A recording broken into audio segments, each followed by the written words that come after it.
Outside my office in the Bishop's Garden at Washington National Cathedral, there's a beautiful tree with branches extending high and wide, providing shade and respite for all who walk along the garden path.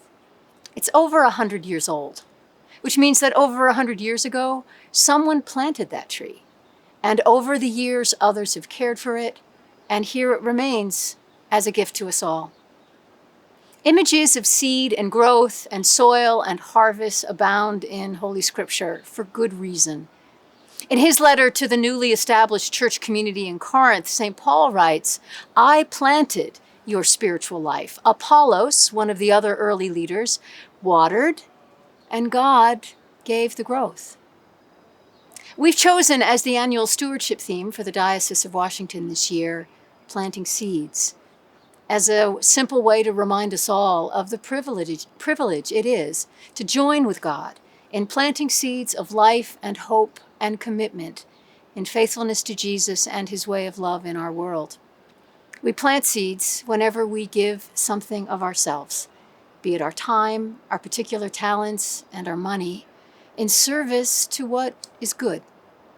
And we believe that our congregations, each one of them, is like that tree, a place of respite and spiritual renewal, a place where we can go and invite others to grow in faith, and from that place, to go out and be Christ's ambassadors in our lives and communities.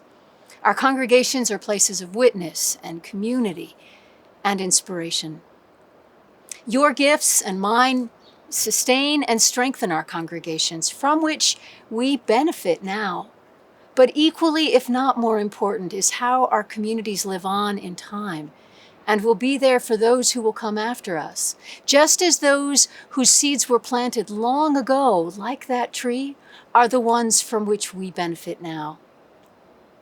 A long time ago, I was taught that one way to be a faithful follower of Jesus was to set aside a portion of my income to give away. And so I did. At first, I didn't have a lot of money, and so what I set aside wasn't all that much. But as I've gone through life, my financial situation has changed. There have been lean years and more affluent ones. But through them all, I've kept that practice of setting aside money and asking God where I might give it for the work of Christ in the world. A large percentage of what I give away goes to the church, because I believe, as many have said, that the local church is hope for the world. I've also received so much from the ministry of local churches, seeds that others have planted and growth that God has given, that I'm glad now to do my part.